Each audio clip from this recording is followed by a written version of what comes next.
Hello, what a beautiful day. I have just finished my Meisner repetition class and I am just walking towards Euston right now to hop on a train to meet my partner.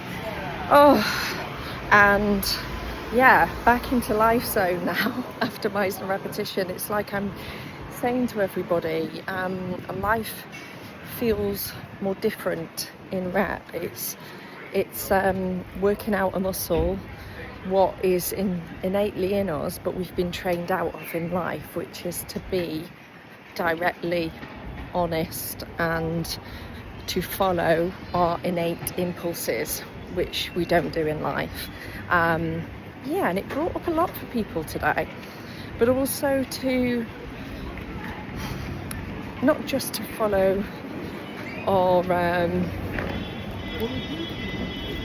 impulses, being if they are impolite, but also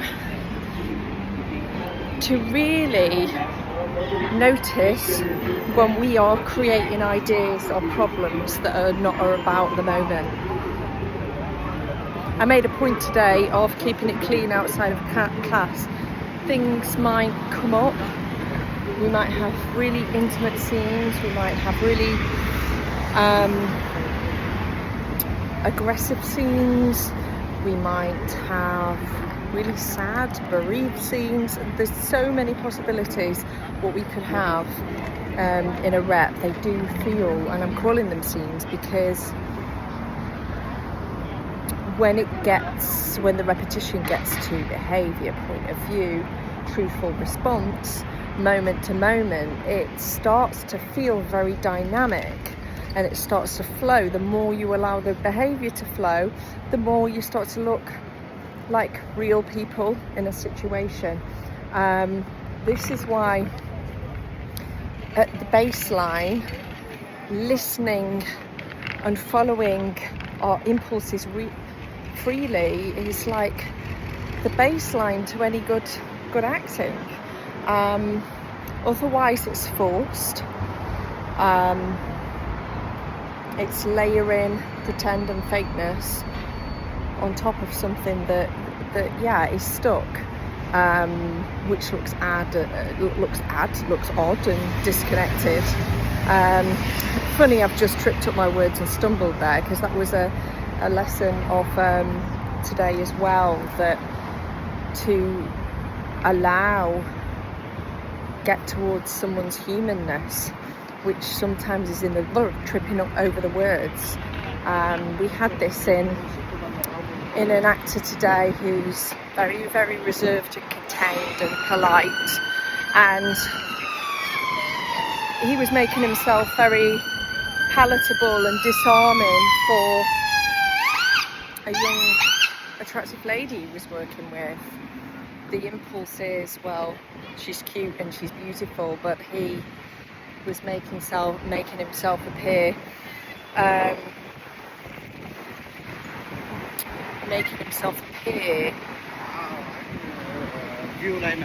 non-threatening for her, which if you see how that might be an issue, because it's a pretense, it's not authentic. But what is the impulse? The impulse is that, you find her cute, attractive, sweet, endearing, whatever that is. There is a tendency to make that eloquent, to make that poetic and palatable. But we want to get to the bare bone instincts. You like someone, you don't. You feel drawn towards someone, you feel repelled by them, moment to moment. There was another pairing today where male, female, and the first call I was getting the actors to say what they wouldn't say in life, which one actor did. You have sexy eyelashes was the first call. It had such a visceral response in his partner, which is great. It creates behaviour. it creates a relationship that we recognised this woman really doesn't like what he said. The more personal we are, the more we get our partner to respond. But if you have a preconceived notion of your acting partner outside of the class, which isn't about the moment, it does create a problem, because we limit where we can go.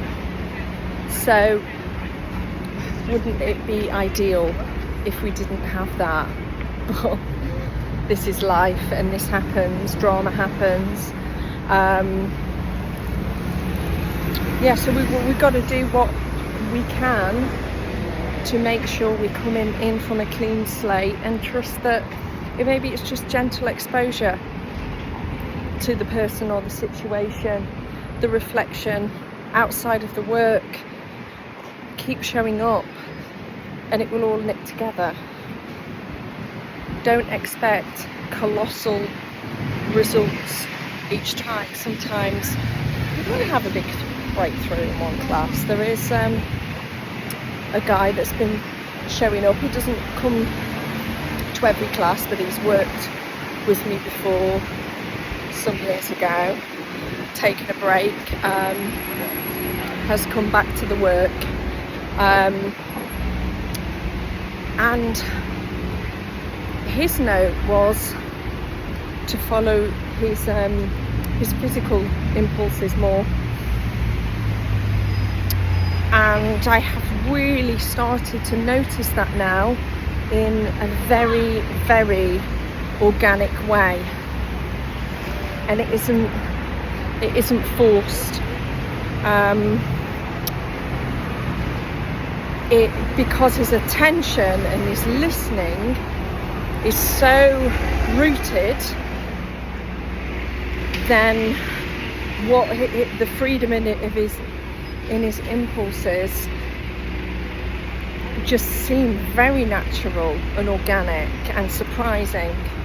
So train for listening and attention outside of yourself first. When you really do that, we can work on the impulses later. The listening must come first. I do notice that when we try a new way of living that isn't ourself, or a new behaviour that isn't, what isn't ourself, but what isn't our life self, it can disconnect the listening. So notice when we've got to train to notice. We've got to really, really train in attention and connection, so we know when we're not doing it. So our default is to get ourselves back into a connection each time. Okay, I'm going to leave it here now. It's very, very busy.